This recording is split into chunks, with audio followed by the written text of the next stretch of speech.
Okay, finally.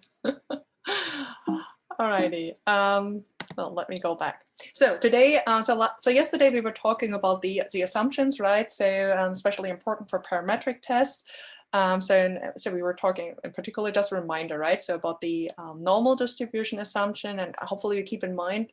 So what I want you to remember is that if you check anything, check whether the residuals are normally distributed.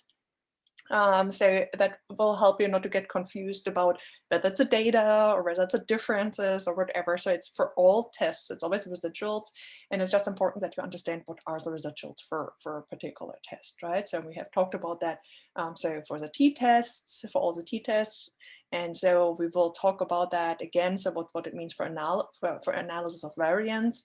Which is very similar to the t-test, right? So it's just that we have more than one group. And so for regression analysis, it's very straightforward. So you should know what the residuals are anyway, right? So that is that's where we know the term from, or where you should be familiar with. So from regression analysis. That's one thing I wanted to remember. And so the other thing was the homogeneity of variance, so which basically means that your variance is either in all groups, if you're comparing groups, right? If you have group data, like for t-tests or for analysis of variance, so it's the variance of your dependent variable in all groups is the same. Or again, you can see that as in terms of residuals, which is more helpful, so that the residuals have the same standard deviation, so that they have the same spread across the predicted values. That means for each value of your predictor, so you have basically the deviation of your observed values from the predicted values, so the spread is the same. So these were the two things that are most commonly to be tested. And then of course all tests require that you have a random sample and that you have independent observations. Okay. So with the caveat that of course if you have dependent measures, then the correlation within your subjects are accounted for, still means that, so basically between different subjects, there shouldn't be like a systematic relationship. Yeah, so student A copies answers from student B. So still violation of the assumptions. So just in a nutshell, right? So remember, so a reminder what we talked about yesterday. And so there are more things that we need to make sure when we actually have collected our data.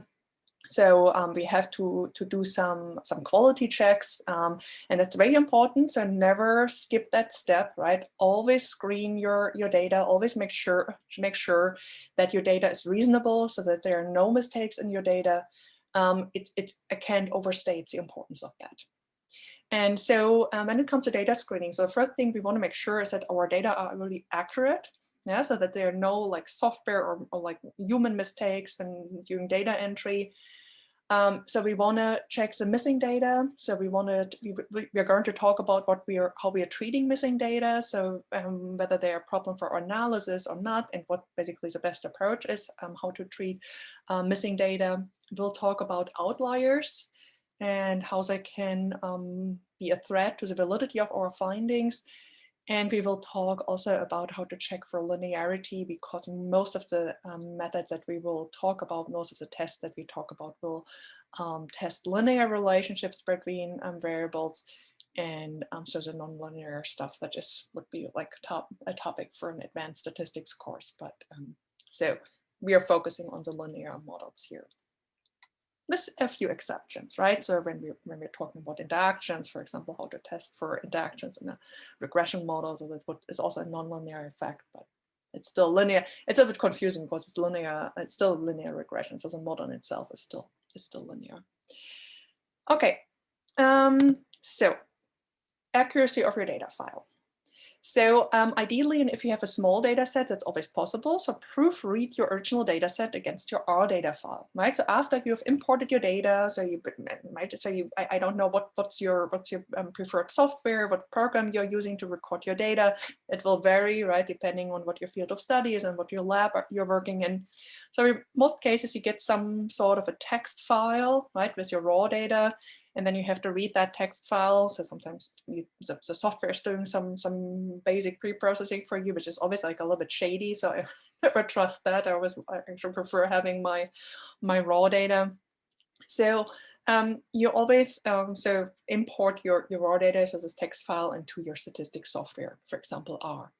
And another thing that has nothing to do with statistics, always, I mean, that is just planning an experiment, designing an experiment. Also, when you're implementing the experiment, right? It depends on what you're doing, right? So if there's any programming involved, make sure that what your output is. So what basically your log file is, that it's actually, it corresponds to what the participant, a lab animal or whatever was doing. Or if you're doing, not always, you don't always have participants, right? But make sure that, so basically what you're doing in your experiment corresponds to whatever software you're using actually produces. So especially if you're writing your own code, if you basically programmed an experiment or some procedures yourself, make sure that if you think so the mouse, the light was basically on the right side of the box, right? Then this is also what's reflected in your output. I'm not sure how you record, right? So for animal studies, I have no clue how that works, but so my point is make sure that your experimental design actually corresponds to what you get from what software you're using to record the data. Okay, so that is it's a first step, right? And then when you have the text file that is produced by your so whatever program you're using, sometimes you do it by hand, right? So then make sure that your R data file is correct. For a small data set, just check everything. For larger data sets, not feasible, right? That's just too much. But still, so even if you have a larger data set, so just take samples. So spot check random subsets of observations. So, right, so just pick out like from the beginning, the middle, the end, right? So pick subsets of observations and check whether they're correct, right? So whether everything with the data import worked out as it was supposed to. And so the next step would be to examine the descriptive statistics. Yeah, so for continuous data, that means all values within a reasonable range. So what's a minimum, what's a maximum? Is that reasonable, right? So do you have any reaction times that are like, I don't know, 3 hours for humans, right? So do you have reaction times that are 10 seconds? Yeah, that is not, it's probably the participant did something that was not correct, right? So are the means and the standard deviations plausible, et cetera, et cetera. So look at your descriptive statistics and check that's all plausible and meaningful. For categorical data, so make sure that you don't have any out of range counts. Yeah, so that your counts for each category are reasonable. Yeah, so that there's nothing that is just completely deviant from what you would expect. Also make sure that you have accurately programmed your code for missing values, right? So it depends a little bit on the format, so that your data, so your raw data comes in. So for R, you usually don't have to worry. So mostly R automatically just assigns NAs to missing, but it as I said, so it depends on the format of your data, and it's always safer to make sure that you program that correctly, so that you set the correct options when you read in the data. Okay. So the next thing that you need to worry about when you are screening your data is missing data, right? So data might be missing for many reasons, right? So rats die, equipment malfunctions, experimenters make mistakes, respondents drop out, etc., etc. So the larger your study, if you have longitudinal studies, so problems are even worse. So you obviously will have, to some degree, so missing data. And how serious your problems are depends on the pattern of the missing data. So whether, most importantly here, whether the data are basically it's a random subset of your data that's missing or non-random subset. We will talk about that in a second. How much data is missing, whether just if it's a small fraction, right, not so bad. If a lot of your data is missing, bigger problem, and then why it is missing. I'll talk about that in more detail. So randomly missing data is what we want, right? So if you have missing data, we want the data to be so the missing data to be a random subset of our entire sample. We don't want basically the missing data to depend on some other observed or unobserved variables. So that's not great. So yeah, if you have, now let's assume you have some survey study and you have several respondents in your survey, so several participants, so that refuse to answer a question about income. So your entire survey or your study is about relationship between attitude and certain demographic characteristics. So then the refusal to answer the income question might be related to attitude, to one of the variables that you're focusing on in your study. And that if you would decide, for example, to simply delete your incomplete cases, if you would just exclude all participants that did not answer the income question, that would distort your attitude variable.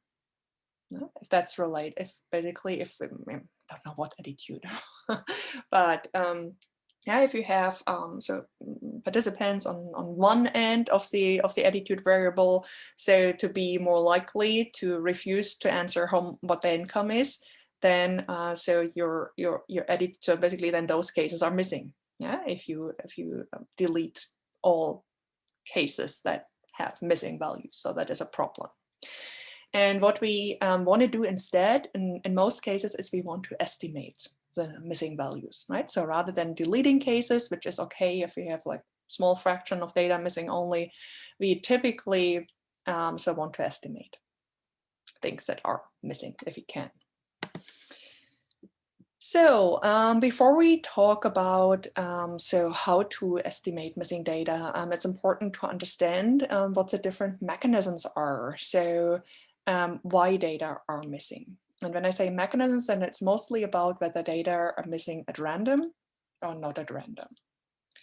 So the first case, and that is the ideal scenario, is that our data are missing completely at random. So it's often just abbreviated as the MCAR, the MCAR here, when you read articles, right? So many people won't bother writing that out, but just use this abbreviation. So that means that your cases that have missing values are just a completely random subsample of your larger sample. That means they do not depend, so whether a case is missing or so whether data is missing or not, does not depend on any observed or unobserved variables. It's completely random. So an example might be that if you have a survey and it's a paper pencil survey, then so it might have been the case that for whatever reason, so your copy machine so did not copy like I say 20 questionnaires or 20 servers, so the copy machine did not copy one question, so just missing at the end of your page. So and then a random subset of participants just does not answer this particular question, right? So there's a copy machine made that mistake. So that would be data that is complete, so that is missing completely at random. So the next category, which is less desirable but not the worst, is if data is missing at random. That's a little bit a misnomer because those data are not missing at random. So it's called missing at random, but it's actually not random.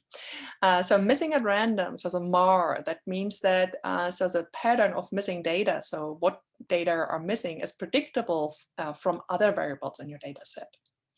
Yeah. So that means that if you have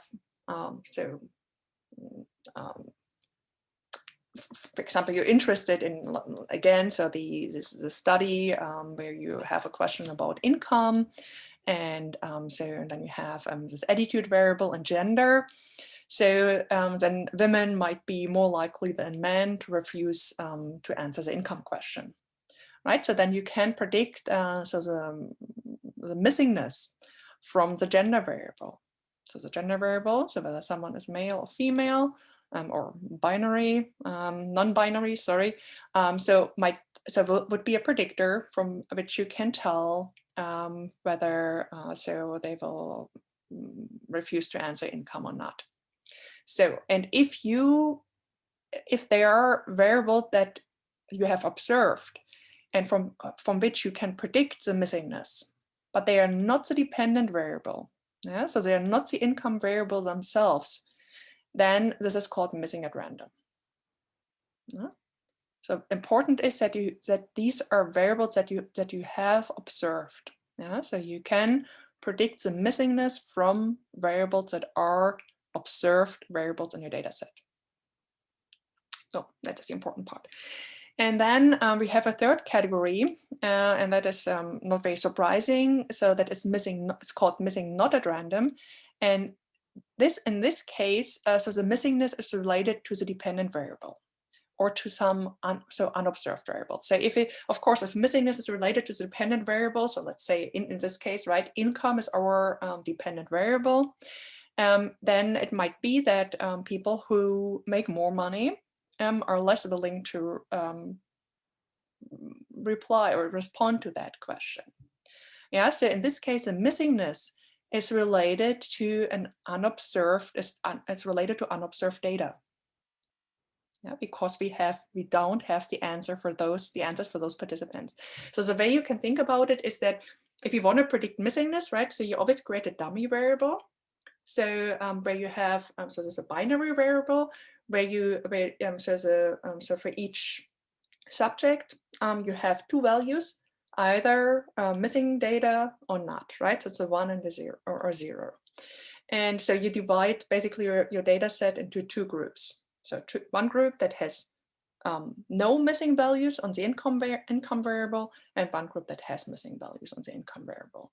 So, and if the so whether basically if the whether you belong to one category or the other depends on your income, right, itself, then right, so you cannot, you have not observed the value, right, because for this one group that so that has a 0 coding, you simply do not have any data. So that is a problem, right? So and that is called the missing not at random, and that is the so our most difficult case. Yeah, so if our missing data depends on unobserved data, the missingness, yeah, depends on unobserved data, unobserved variables. Okay, so we can actually use statistical tests to get an indication whether so the missing completely at random assumption, so this most desirable case, is met in our study or not. Yeah, so it's not a 100% foolproof thing to do, but at least will give us some indication.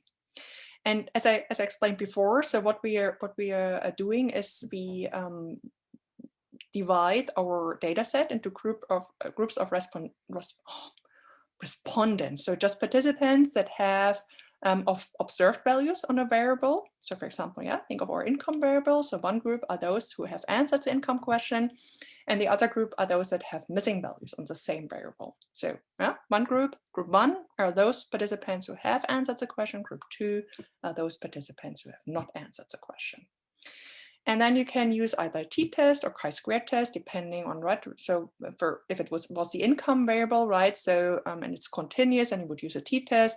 If it would be some other categorical variable, then you would use a chi-square test to check whether the groups differ significantly. Yeah, in terms of their means or their frequency distribution. Right, if you, for example, wanted to check whether so the two groups who differ in so who have either answered the income question or have not answered the income question, if you wanted to check whether they differ in gender, right, you would use a chi-square test. If you wanted to check whether they differ in attitude, right, you would use a t-test. Of course, you cannot test that. Was a little misleading. You cannot test the question whether they differ on income because one group has no data for income, right? So it was a little bit meaningless what I just provided as an example for the t-test. So, okay, yeah, but you could test some other continuous variable. Now you could test whether they differ in attitude or whatever other continuous measure you might have in your data set. And you can perform these t or chi-square tests for all other variable pairs. Yeah, so the idea is to test whether the groups of participants who have answered the income question versus those who have not answered the income question, whether those two groups differ on any other variable. And if they do, then the missingness depends on these variables, right? So then you have, then you can conclude that those data are probably not missing completely at random. Right? You can either do that, basically you can run multiple tests, although then you have a problem with the alpha level accumulation. So you can either run, so basically, so the t or chi-square test for multiple variables, or you can so run an overall test. So that test, for example, one has been provided by Little to test this assumption for the whole data set at once. And so when one or several of these tests are significant, then your completely missing at random assumption may have been violated. Say if you find at least in one variable difference, then this variable predicts the missingness, and then the data are not a random subset of your sample. So.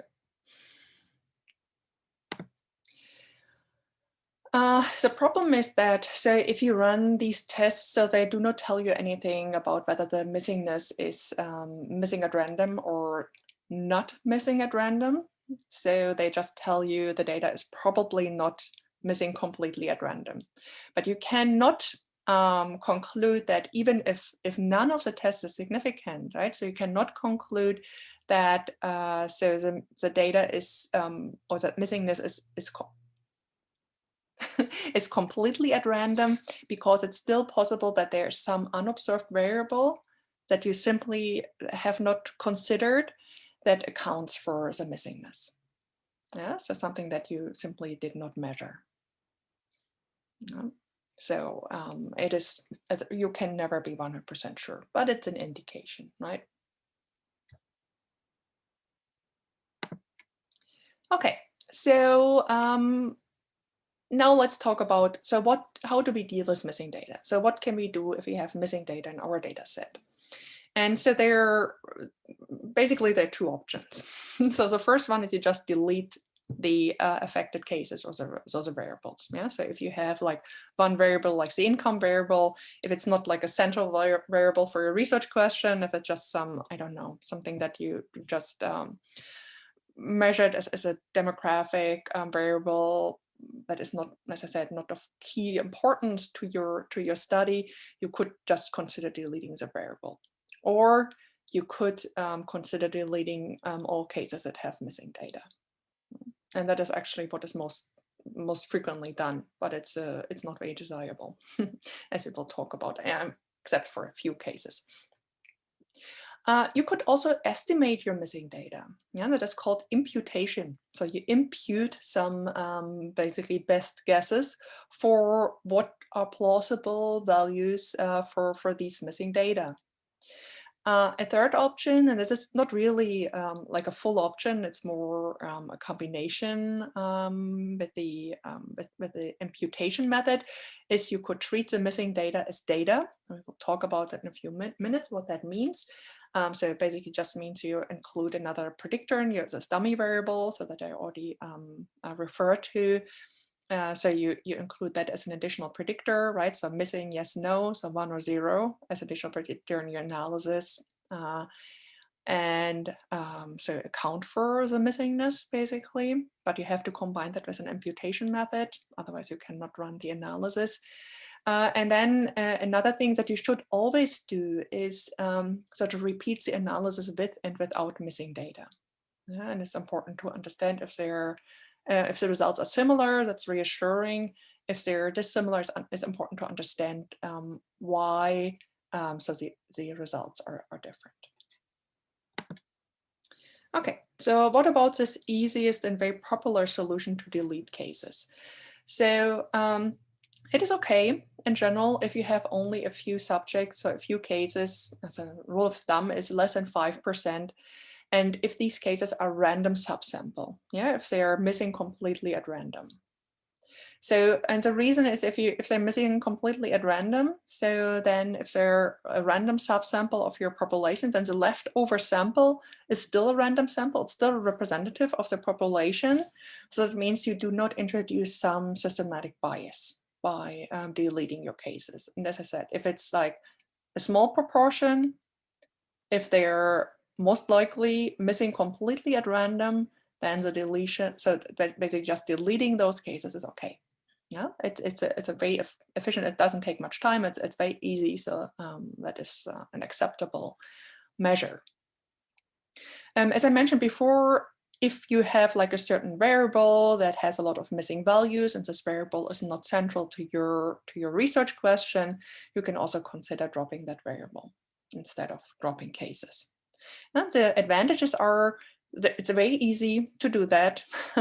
And it's a method that does not introduce any bias if your data are missing completely at random. Yeah, so if basically the missing, so the cases with missing data are random subset of your entire sample.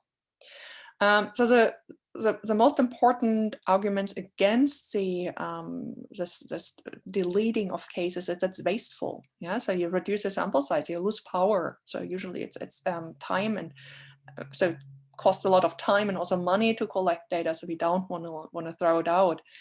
And so the deleting cases is biased. So it results in bias if your data are either missing at random or not missing at random. Yeah, and to understand why they are biased, think again about our example with the income and the gender. So if women are more likely to refuse to answer the income question than men. So then if you would simply delete all cases that have missing income data, then our sample, so then women would be underrepresented in our final sample, right, and the resulting sample. So that means we introduce some bias here. It's no longer representative of the population. And so the same is true if the data are non-missing at random. So if the income depends on so how much money somebody makes, right, the same problem. So we will exclude participants that have, let's say, if they have higher incomes, they're less likely to answer the question. So we would basically disproportionately exclude participants that have higher incomes, so resulting in a non-representative sample, and we would introduce a bias in our analysis. So that's a problem. And instead of just dropping cases or variables, we could also try to estimate so the missing data. We could try to come up with plausible values. And a very easy and straightforward thing to do is called mean substitution. So that means we just calculate the means, so the mean values from our available data. So if we have a factorial design, right, so if we have several groups, then we could also use the group means. Yeah, so if we compare, like, I don't know, different interventions, right? So then we could basically use the mean from each intervention group, so to replace the missing values instead of the overall mean. And so the advantage is a very easy thing to do, right? So the big disadvantage is that by basically substituting the individual data points, so the true values that we don't know what they are, what they look like, with the mean, that reduces the variance. Yeah? Putting in the mean, so that the real as a true value is probably not the mean, right? It will be something that deviates from the mean. So if we put in the mean, then we will reduce the variance and also the covariance between so of this variable that has missing data with other variables, and that in turn biases our statistical analysis. So that is a problem, right? That's not good. Another approach to impute so the missing values is to use regression. And so the way that it's done is that we are simply using other variables in the data set. Yeah, so let's again think about the gender, right, and the attitudes. So we would basically use gender, attitude, I don't know, age, whatever you might have in your data set available to predict the missing income variable, right? To predict the so the missing values. And so just substitute the missing value with what is predicted by the regression model. Again, so it is very easy to do, not very difficult, but so it will reduce our variance, right? Because our estimated, the predicted values are closer to the mean than the true values. And it will, rather than reducing the covariances, what was the case for the mean regression, it will actually inflate the covariances because, right, so we are basically picking the data such that they're exactly on the regression line. So that basically we're simulating some ideal relationship to other variables. So that means they will correspond to the predictors, yeah, better than the real values. And so this inflation of covariance, again, biases the statistics, so biases our analysis. No, it's also not good. And in order to avoid that, so it has been suggested that you can do what is called a stochastic regression imputation. It's the same as a regression imputation. So you basically use other variables in the data set as predictors to predict the variable that has missing values. Of course, you can only use those cases that have data on the variable with missing a value. So you can only use the data from participant that actually answered the income question. And then you just add a random error term to the estimate, right? So to avoid this fact that your estimated values are exactly on the regression line, right?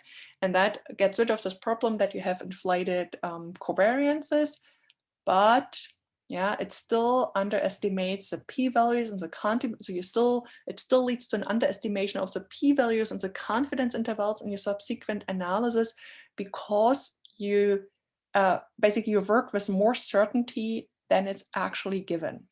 Yeah, so you basically, I mean, you're still estimating those data points, but you're treating them, if you do it like, so basically by putting this one value in, so you're treating them as if these were your observed data points, but they're not. They deviate from your observed data points. So there's some additional uncertainty and you're not accounting for that, right? And that's why you still have a bias in your basically you underestimate so your confidence intervals will be narrower and your p-values will be smaller than is appropriate. Okay, so then, so these methods are all not ideal. So what can be, is there anything that statisticians have come up with that might be a little bit better? And yes, there is. So, and this method is called multiple imputation. And so the multiple imputation is superior in most cases. So there are other methods to impute data, but I really would like to emphasize that if you are ever in a situation where you have to do that, use multiple imputation. So it is the best thing you can do, and in many, many, many, many cases better than deleting cases. No. Multiple imputation is a complex process. So you could basically fill an entire lecture or multiple lectures with multiple imputation. I just want to give you a very basic overview. So multiple imputation relies on regression models. And so these regression models predict the missingness. So basically whether you have, so whether a variable is missing or not, or right, so that is the dependent variable. Yeah? So you code that as 1 or 0. That means you have a logistic regression here. Right? So because what you're predicting, the outcome is either 1 or 0, so not a traditional regression. And you also use these regression models to actually estimate the missing values themselves. And it works in 3 basic steps. Your first step is that you come up with several plausible complete versions of the incomplete data sets.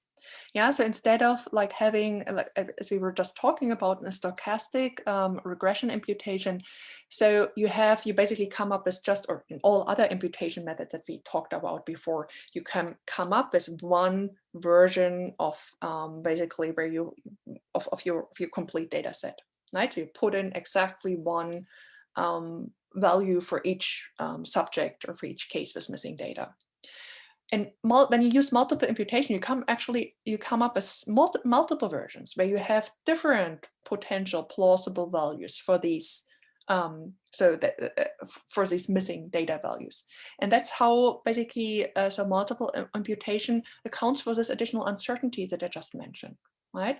Because basically you're sampling method that you're using, resample. So you sample from a potential distribution of these missing data values, and you draw like several times, and you come up with different solutions. Yeah, so you draw several values for each missing data point, and you use a statistical model that accurately describes the data plus a random error component. So basically, yeah, you draw these potential values from a model that describes your data, from a regression model that describes your data, and then you add to each of these values that you're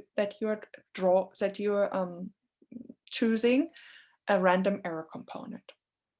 Yeah, so basically you do something similar like the stochastic regression that we just talked about, but you sort of do that multiple times. You know, it's basically come up with different potential solutions.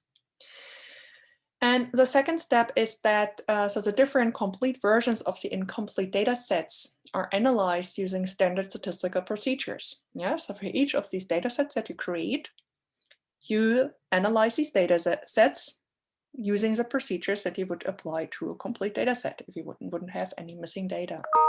And that results in multiple slightly different outcomes of your statistical analysis. Yeah, so it's basically like doing your analysis with, I don't know, 20, 30, 45, 50 different data sets that are all like slightly different, right? But you're doing the same kind of analysis that you would do with your complete data set if you wouldn't have any missing values. And these results, right, from your, well, whatever it be, like 20, 30, 40, 50 analysis. So these results are then combined into an overall statistical analysis in which the standard errors and the significant tests account for the uncertainty about the missing data.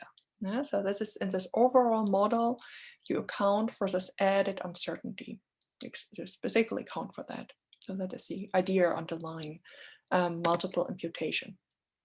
And so multiple imputation actually resolves all or almost all of the previous mentioned, so the problems that I mentioned previously. It is not wasteful, yeah, so you're not throwing out any data, you're not throwing out cases, you're not throwing out observations. It gets rid of the computational problems. It gets rid of the biased variances and covariances, and gets rid of the problem of biased p-values and confidence intervals. And it can even be used if the missingness is not missing so if your data is not missing at random, if the missingness depends on some unobserved data, it is still biased. Yes? You cannot rule out that there is some bias, but it's doing better. It's still doing better under this assumption that the data are not missing at random than any other available method. Yeah, it's your best.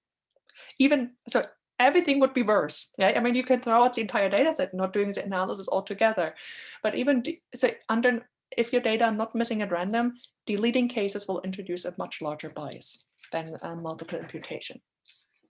And it's implemented in R's mice package. Yeah, so it's nice. You can do it in R. Here's a package for multiple imputation. That's very good.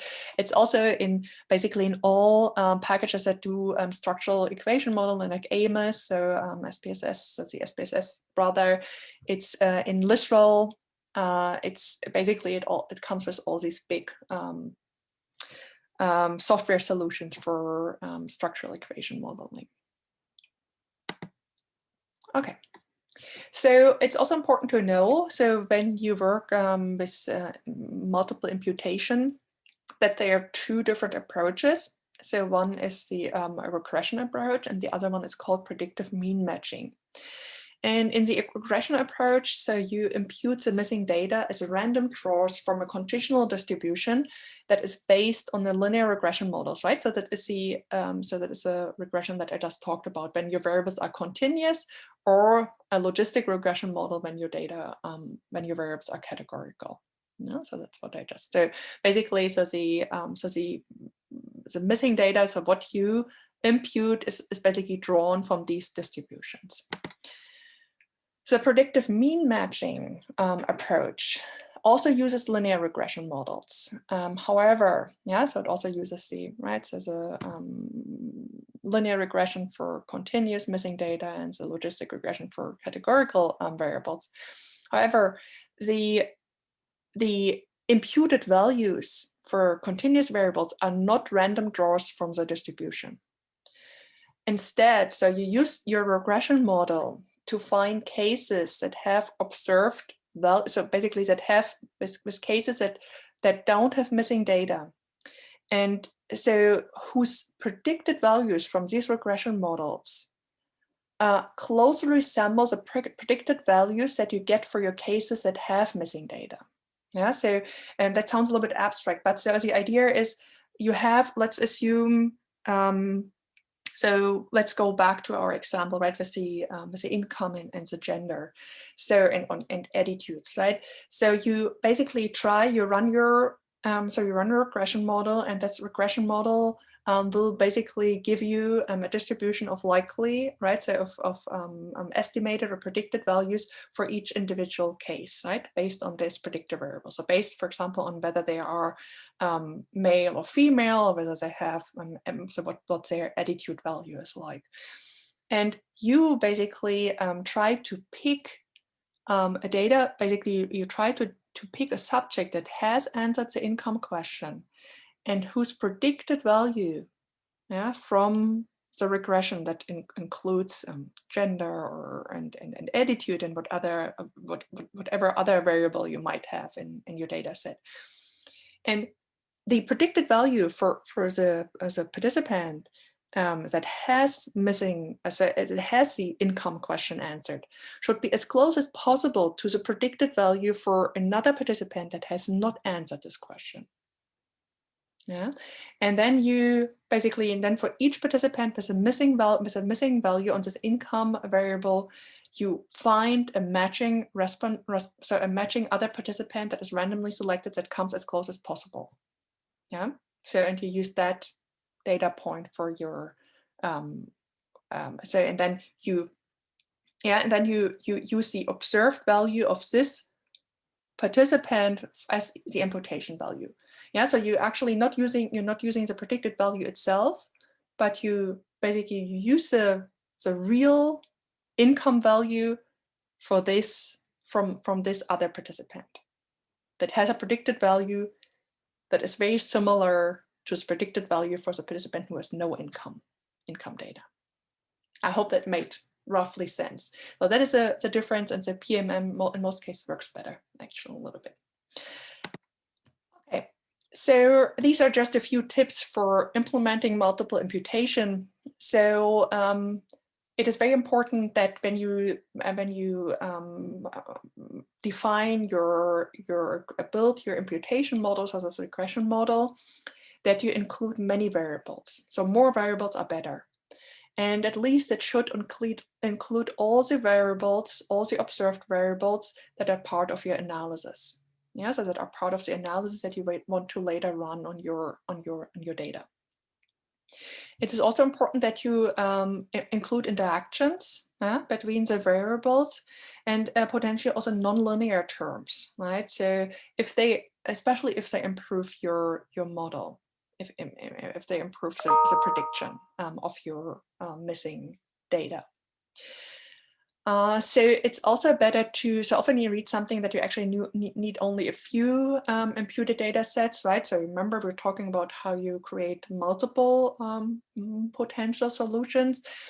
so that you can get away with only 5 or something like that. Actually, creating more data sets is better, especially if your percentage, if your proportion of missing data is high. Yeah, and so there's a rule of thumb that if m is the number of your imputed data, of the imputed data sets that you create, then so you should choose m in a way that your percentage of so basically cases with missing data over m is smaller than 0.01. Yeah, so that's just a rule of thumb. Now that in most cases results in a quite large number of imputed data sets. So it's always also helpful to set a seed number to get reproducible results. It's just a little bit, and might not make much sense to you right now, but if you ever come in the actually in a situation where you're running so as a multiple imputation, that will be a helpful hint. And so it is very important that you make sure that your data are logically consistent after multiple imputation, so that your imputed data sets don't have any impossible combinations. So if you have smokers and non-smokers in your sample, so then if you have a non-zero value for packages or packs per day smoked for non-smokers, so that is meaningless, right? So you make sure that something like that doesn't happen. Okay. So I was also mentioning earlier that you can treat the missing data as data. And what that means is that you make missingness an additional variable, additional predictor in your model, just also called a dummy variable. So you create a variable that for which subjects that have complete data on a particular variable have the value 0. Yeah, so subjects that answered the income question get value 0. And subjects that have missing data on that variable, so that have not answered the income question, have value 1. And then, so what you typically do is you combine that with mean imputation to estimate the missing data values. So, and of course, it's not as good. I mean, you could do that for if you want to. Sometimes it might be appropriate, but it is not as good as doing the multiple imputation. So something that you should always do is to repeat analysis with and without missing data. So you should always basically, even if you do multiple imputation, you should also try to delete all missing cases and then compare the results. And if the results are similar, it will give you more confidence that the results are valid. If they're different, so it makes us less happy. And in this case, it's important to understand. It's not surprising, right? So after all, multiple imputation is supposed to be better than just deleting the cases. So it's actually to be expected that the results are different. So otherwise we'd be wouldn't need to do it, right? So if the results would always be the same. So, but it's important to understand the reasons for the difference. So, and when you compare these solutions, like always keep in mind, so that the results from list-wise deletion, so from deleting all cases with missing data, suffer from a loss of power, right? So you're losing cases, your n is smaller, and they may be biased if the data are missing at random or not not missing at random. Sorry, super confusing, right? So if the missingness depends either on an observed variable or if it depends on an unobserved variable, but if it's not random, both cases not random. So when you carry out multiple imputation correctly, the multiple imputation method results in more power than deleting the data, and it completely corrects for bias under the missing at random mechanism. So if your data depends, so basically if the missingness depends on data that you have observed, that you actually measured, then it completely corrects for any bias. And it partly corrects for bias under non-missing at random. So if your missingness depends on variables that you have not observed, on data that you have not observed. But it's in any case, it's better than the list-wise deletion. Yeah, so that's why you should trust your multiple imputation results more than your. You should trust your multiple imputation results more actually than the deletion results. Okay. So apart from that, it is very important that you always check your imputed values for anomalies. So I gave you one example already. So if you have like impossible combinations, like the never smokers have like a non-zero value for packs smoked per day. But you should always check whether whether your imputed values are way out of range. So whether they are much smaller or much larger than observed values for the same variable. Yeah, so in our income data example, if the imputed values are, so incomes are much smaller or much larger than any actually measured or reported incomes in our data set. So that is a red flag. And so you should also check the scatter plots or histograms for your imputed data versus your observed data. And you should check whether you see substantially different patterns in these two, right, categories. Though that is also a red flag if that's the case.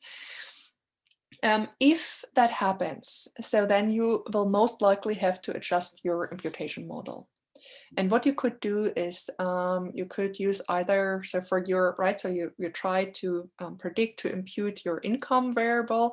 So then you could try to use either fewer or more variables in your imputation model, right? So if you have already used everything that you have at your disposal, then you might try to actually use fewer variables. If you haven't used many, then you can try to use more. You, as I said, if you haven't done so yet, include interactions and nonlinear terms, yeah, like quadratic, cubic terms. And so try to use the predictive mean matching approach rather than the accretion approach.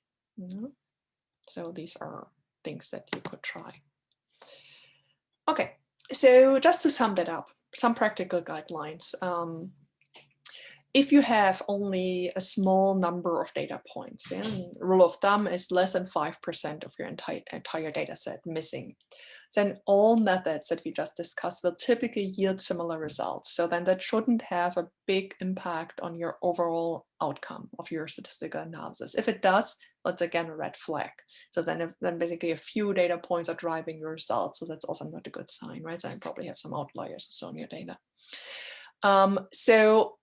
Yeah, so if you have a relatively small portion of missing data, so then it actually does not matter, that shouldn't matter that much, which method you are using, and you can, so the list-wise deletion should be fine.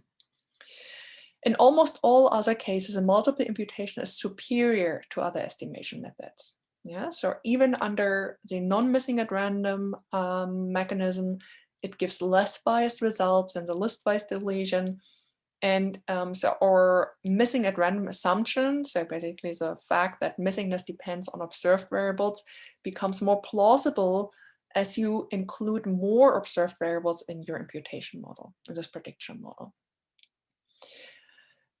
So another thing that you could do, right, if you have missing data in your data set, that will avoid this demand to estimate missing values or to throw out data, right, to delete any cases, as you can just use a different analysis method than your standard regression analysis or standard ANOVA. So you can just use linear mixed models that we will talk about later. And linear mixed models can explicitly account for it, doesn't matter. Yeah, if you have missing data, the linear mixed models actually are not bothered by that, so they can deal with it. Yeah, so they are made that way. So it's a big advantage, a big reason why we want to use them over traditional analysis methods. And of course, yeah, the best solution to the missing data problem is not to have any. There are actually a lot of things that you can do when you're planning your experiment to prevent missing data. Yeah, this is the design of your study. So it's something like the number of variables that you collect, the number of spacing, and of the number. So basically, how you space your data collection.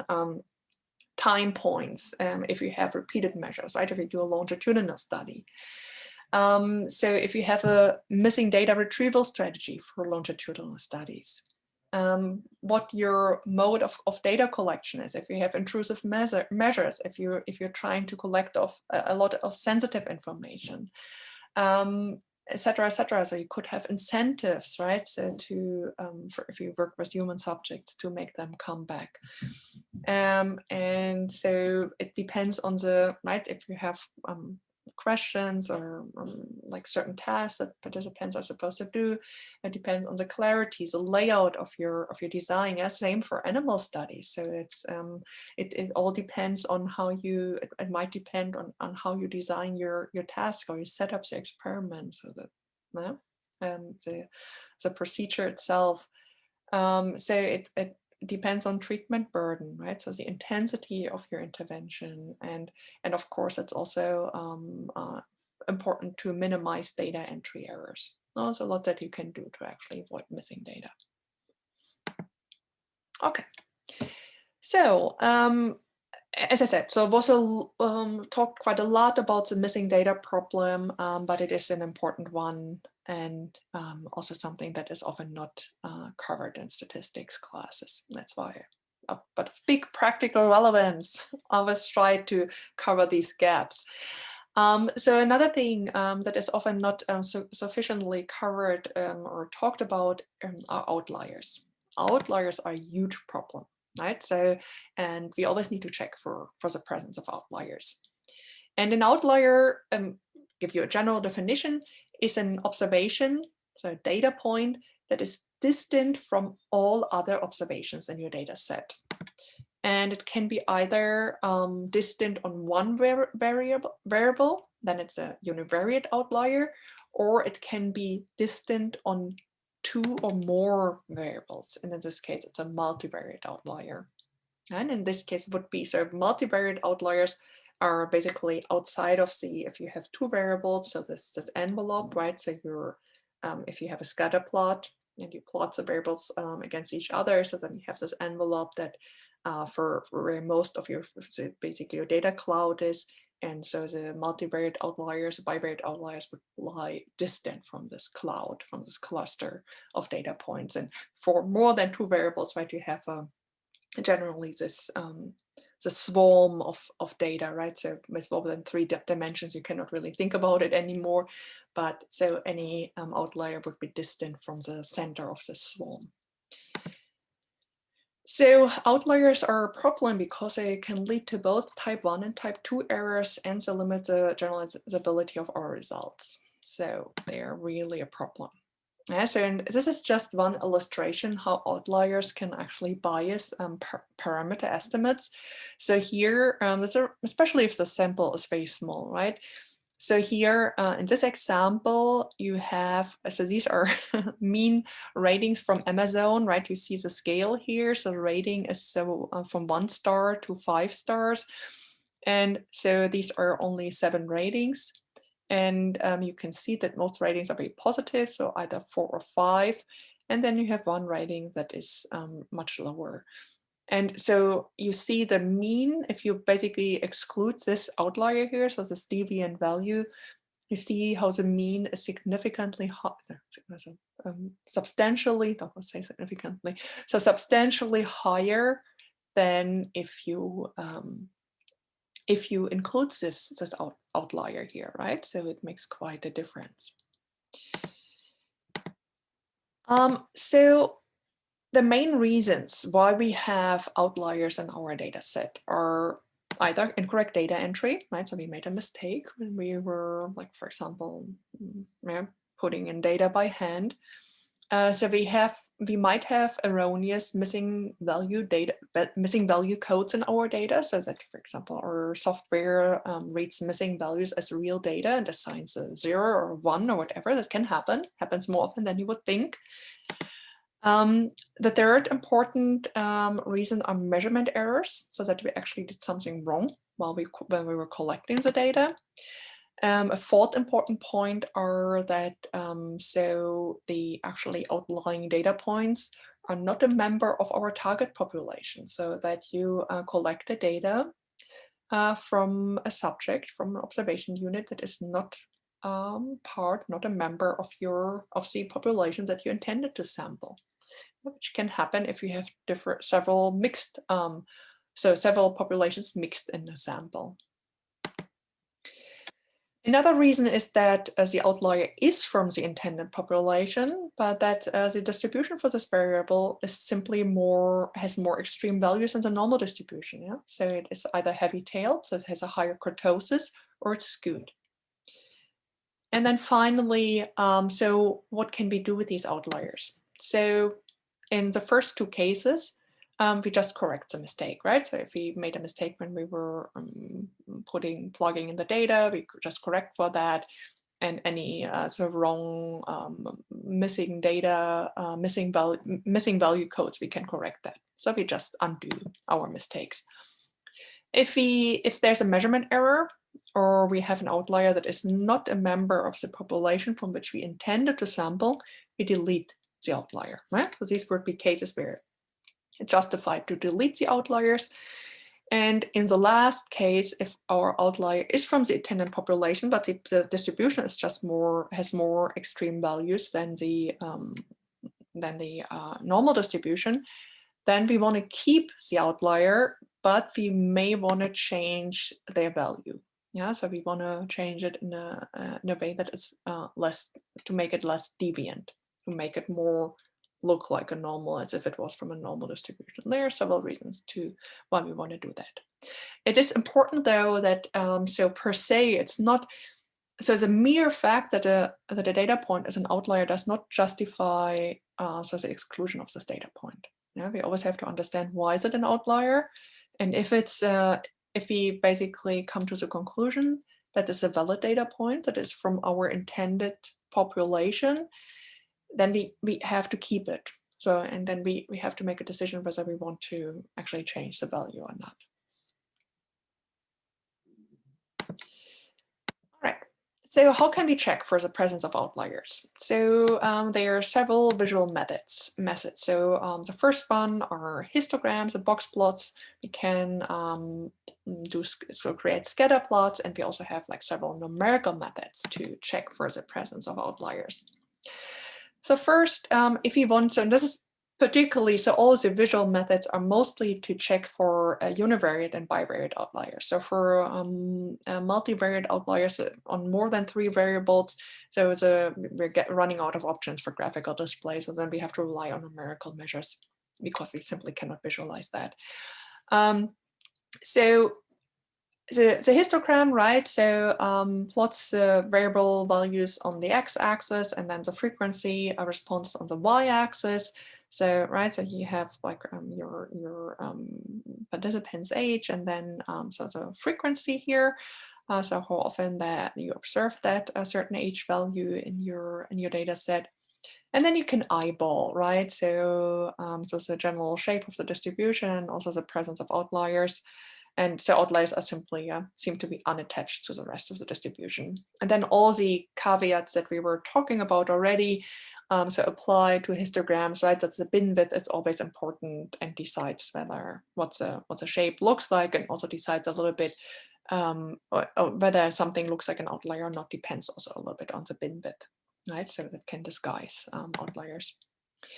A better way perhaps to spot outliers is to use a box plot. So boxplot has a lot of really useful information. So try to pull that apart here. So, so the most important component of the box plot, right, not important, but central component is this box here.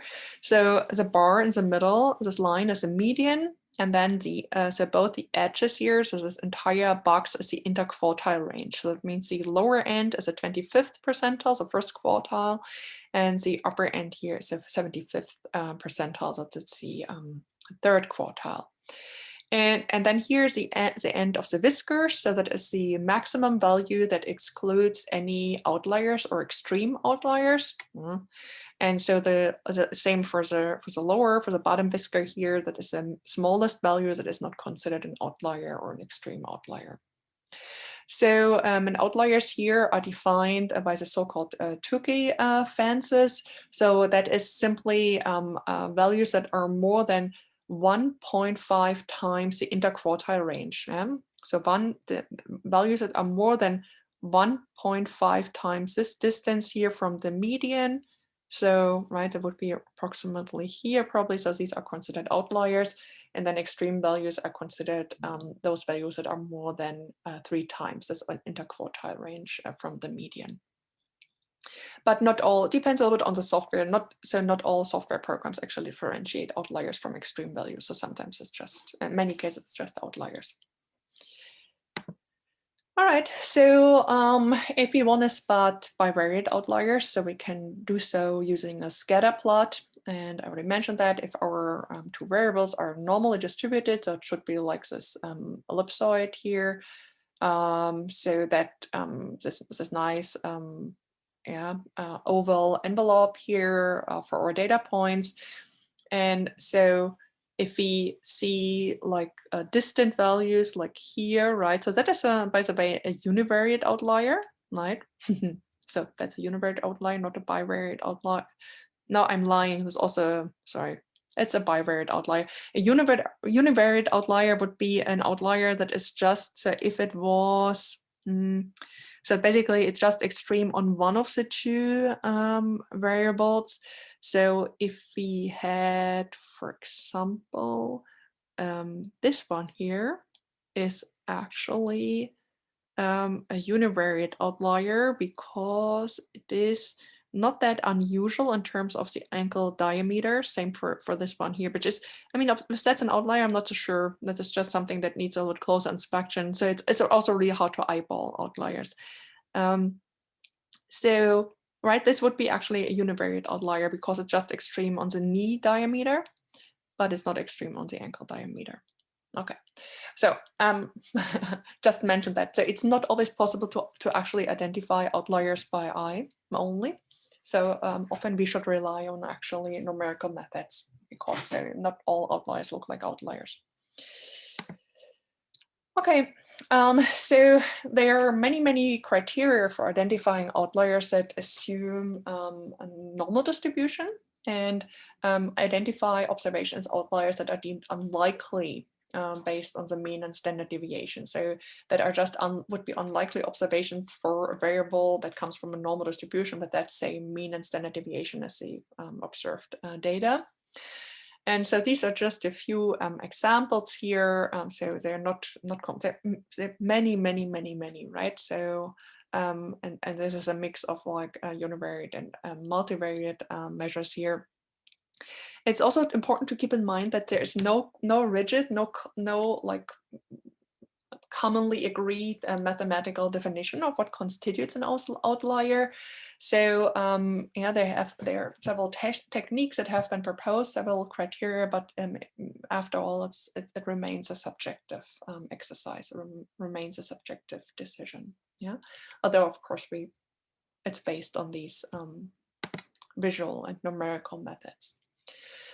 So when we are looking for outliers and actually doing the data screening, then we will do that in slightly different ways, depending on whether we have ungrouped data. So as we have for regression analysis, for correlation, for factor analysis, etc. So where we basically look at outliers among all cases at once. So we look at the entire sample, right? So whereas for analysis with group data, so if we have just a categorical predictor, like all our analysis of variance, so we look for outliers separately in each group. So for univariate outliers, again, so of course, if we have dichotomous variables or categorical variables, it's important to look for outliers as well. Even less commonly done than in case of continuous variables. And so as I said, so this is for a dichotomous case, but we can generalize that to multiple categories, right? So we can always look at pairwise comparisons for one category where there's all others, right? Then we can always make it dichotomous. So and an outlier is typically considered a case that is on the rare side of very uneven splits. So if we have, and these uneven splits are 90 to 10 or higher. Right, so if we have so a variable that is on the small, basically the unlikely, the rare side of such a split in the frequency distribution, so then it's considered an outlier. For continuous variables, so often people simply rely on the criterion that says, okay, if a certain value has a very large standardized score, so a very large z-score, then so that is considered an outlier. So you will read very frequently in papers that data were excluded, data points were excluded if there were more than 3 standard deviations from the mean. So it's very common, right? Because that is an unlikely data point, right? If we assume that the variable is normally distributed. However, if you have very large samples, then so you have to keep in mind that it is actually to be expected that you have a few scores within that extreme range. Yeah, so it's 0.1, so about 1.1% of your scores. So as we know, right, from the density function probability distribution, so that is the percentage of scores that we expect in this range. So for multivariate outliers that we will talk about in more detail when we talk about regression analysis, and especially multiple regression analysis. So we have a few numerical measures. I already mentioned that it's hard to spot them using visual displays simply because it's hard to show more than it's hard to show more than 2 dimensions in a visual display. And so one of the most commonly used measure is the Mahalanobis distance. It's not necessarily the best one. One of the most common measures, actually, so I think the best one is Cook's distance. As I said, we will talk about that later. And so Mahalanobis distance is simply the distance of a given case from the centroid of the remaining cases. And centroid is the intersection of the means of all other variables. So I already mentioned, right? So you can think about like, so the multivariate space, like a generalization of the bivariate space, right? Where you have the y and the x-axis. So now think of like a representational space where you have like many, many, many more dimensions, right? Cannot really show that anymore in a visual display. And then we have basically our data are swarm, right? So this multi-dimensional swarm, and so the centroid is just the center of the swarm. And then the Mahalanobis distance, so measures the distance of a single data point from the center of the swarm. Okay.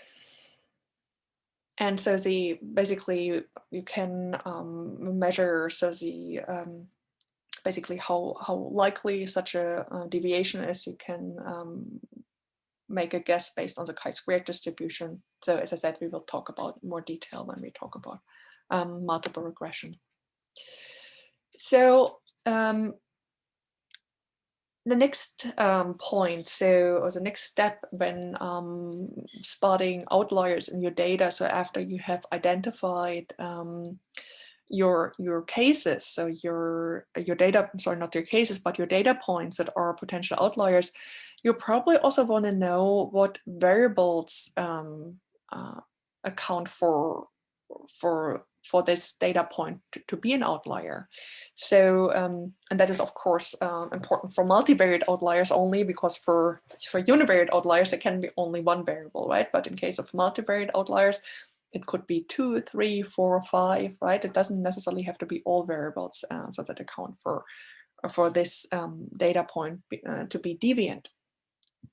So, and that is important to know whether your case is actually properly part of your sample. So that means whether this case is actually from your intended population. So knowing what variables account for this data point to be deviant can help you in your decision whether this case comes from your intended population or not.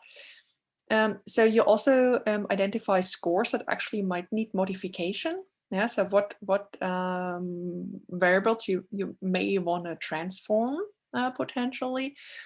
And it also helps you identifying what kinds of cases your results might not generalize to.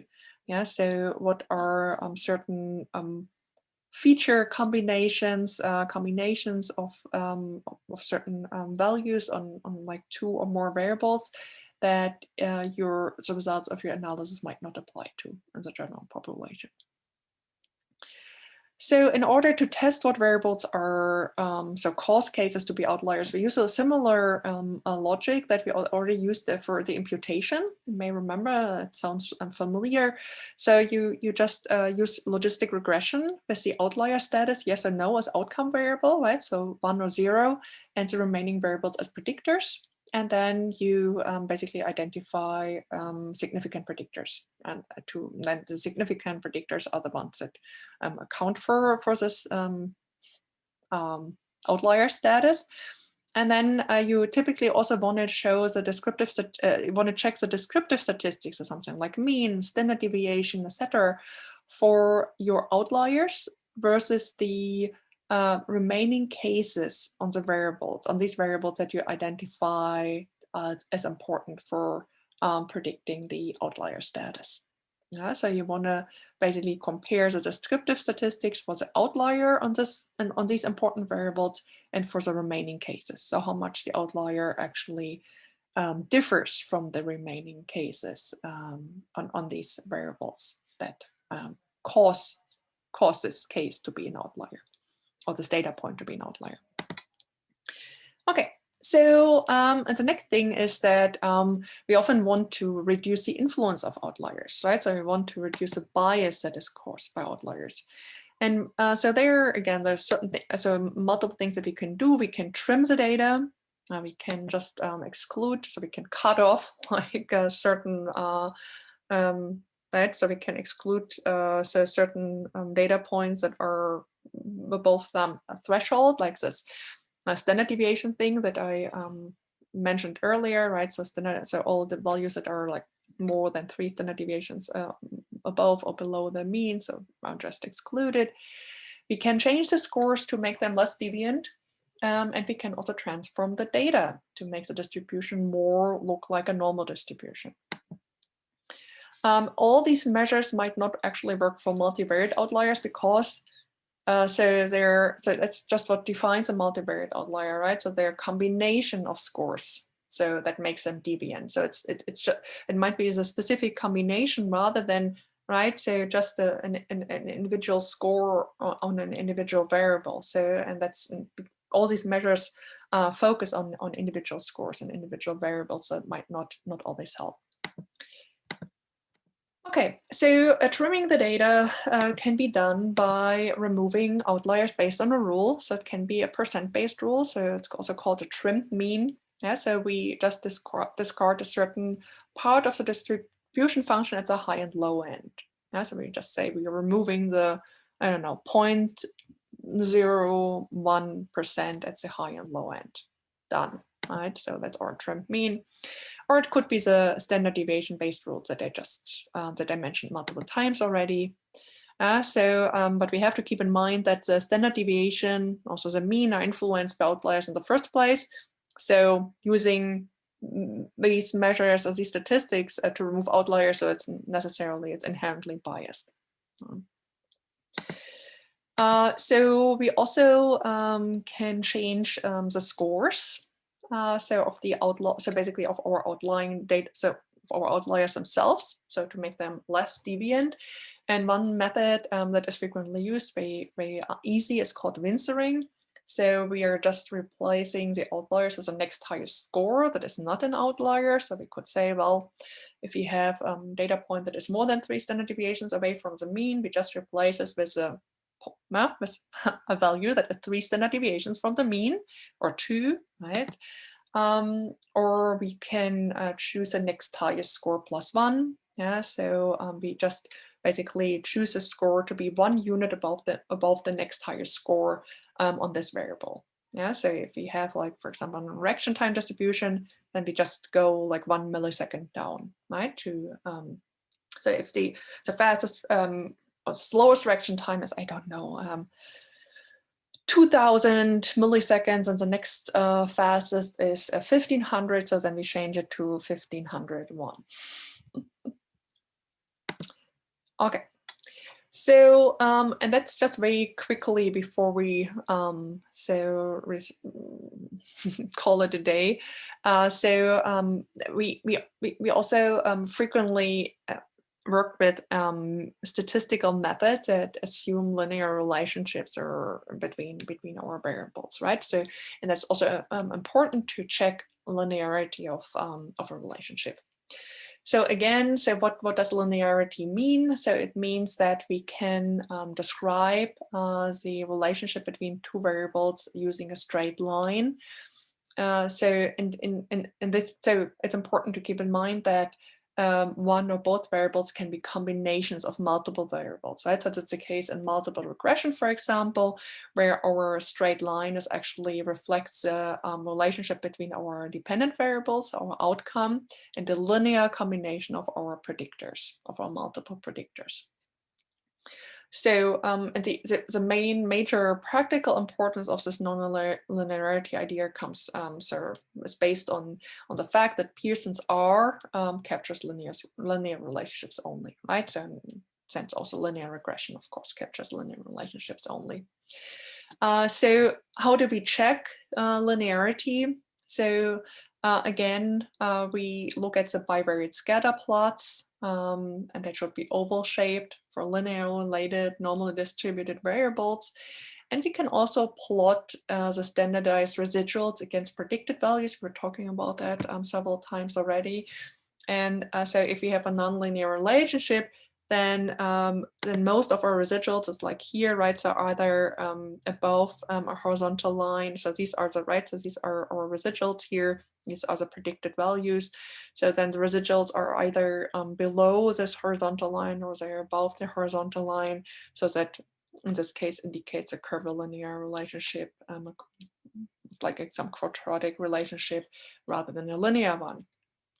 Okay, so the problem that we often see with the distribution of the residuals is actually in many cases related to the model. There's nothing wrong with the data. We simply have the wrong model. So some data are simply not linearly related. And so in this case, we probably want to revise our model. So we either want to include a nonlinear term, like a quadratic term, a cubic term, or so whatever seems plausible based on our theoretical knowledge about the phenomenon. Yeah, so, and that is basically just what I already explained. Yeah, or in analysis of variance, we might be helpful to include another covariate or to include other terms like another factor. And then, so if we include interaction terms, so we account for nonlinear relationships anyway. Okay, so the last thing that we can do is to transform our data themselves. So we can simply transform our variables. And that helps not only with non-linearity, it also helps with non-normality, helps with the heteroscedasticity, and it can also help with outliers. So it's like an all-purpose remedy. So it's often worth a try, although it's not generally recommended because it has several drawbacks. So first of all, it can make the interpretation of your analysis harder, or it can even distort your results. So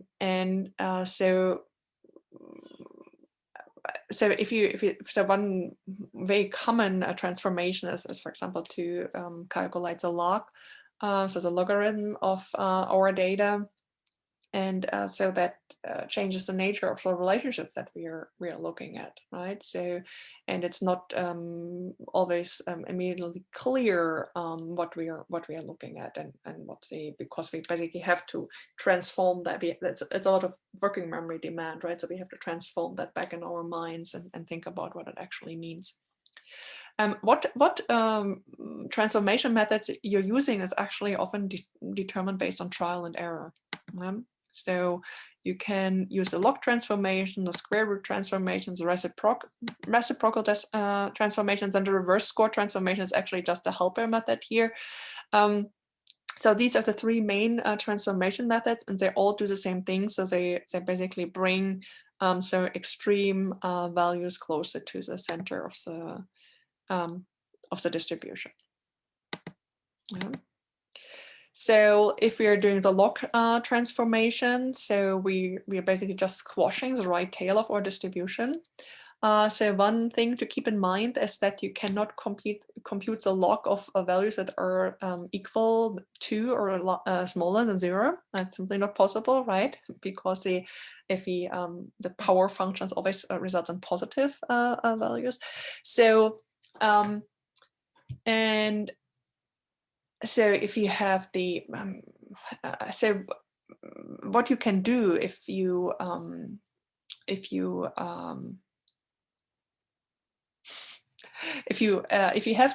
have values that are smaller than than 0 or equal to 0, you can just add some constant, right? So you can just do some linear transformation. You can just add it. Basically, you add a constant value to make them all none larger than 0. Okay, and so log transformation, as I said, can reduce a positive skew of a distribution. It can reduce unequal variances, right? So that you have, for example, that can be a problem for group comparisons.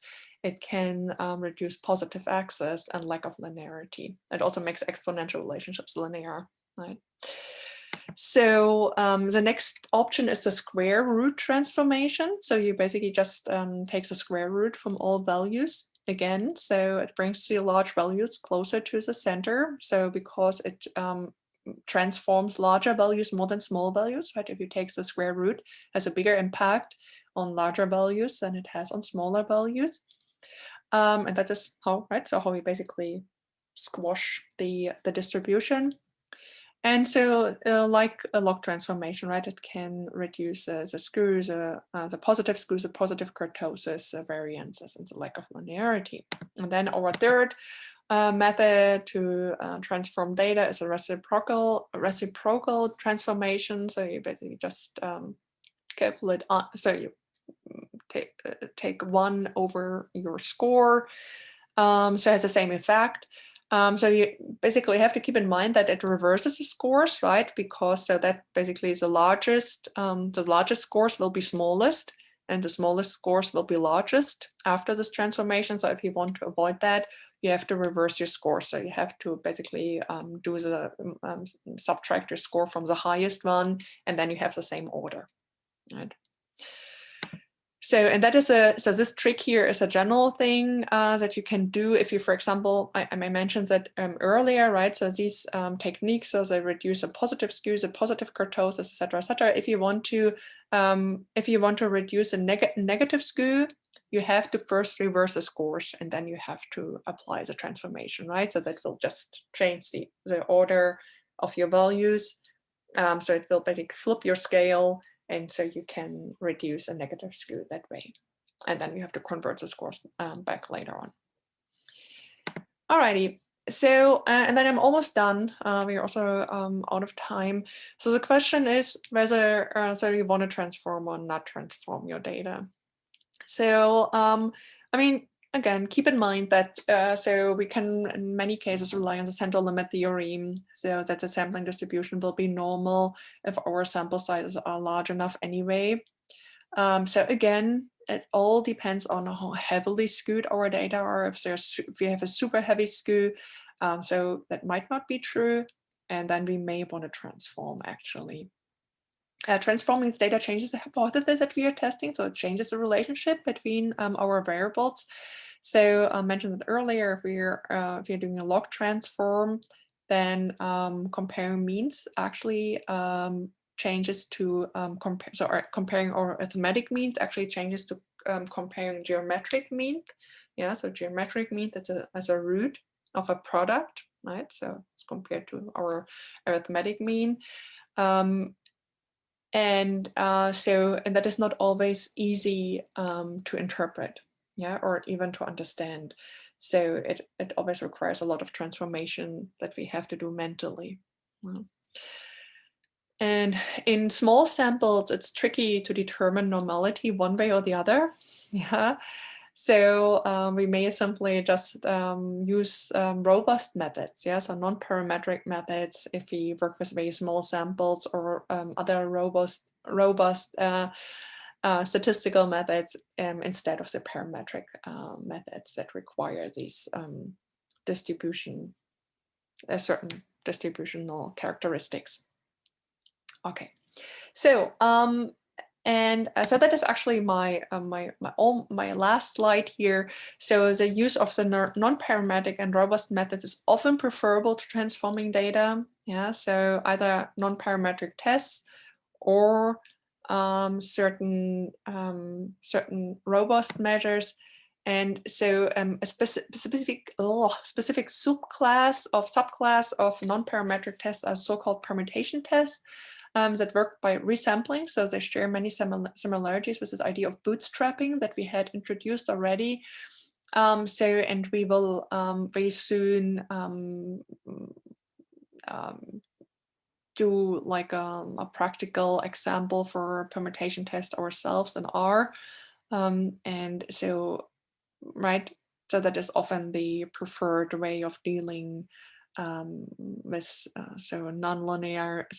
nonlinearity, or not necessarily nonlinearity, but non-normality, or like certain skews than doing too much data transformation.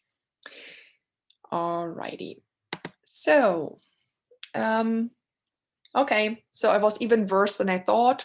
I did not get to correlations at all. Sorry about that. We will talk about correlations next week then. So now we'll try to reduce a little bit, reduce maybe significantly what I wanted to tell you about categorical association measures, and focus more on the correlation for numerical data. Alrighty, so if you have any pressing questions about the topics that we discussed today, so let me know. And please start working on assignment 3 very soon. Then I have time to give you feedback and help. So if you haven't done so yet, please get started as soon as you can. And I will post the R tutorial as soon as I can. So I'm just doing some minor modifications. And so again, it's just a reminder. So if you want to use a quick, so for a quick way to get descriptive statistics, use a psych package that has a stat.desc function that gives you like a nice all statistics that you wanna have. And the majority of the R questions should be covered by our tidyverse tutorial. So if you understand the tutorial, if you understand what we talked about when we're using the tidyverse functions, you should be able to answer the questions. Yeah. Okay. Then any other comments, questions? Nope. All right. Okay, then I will stop the recording.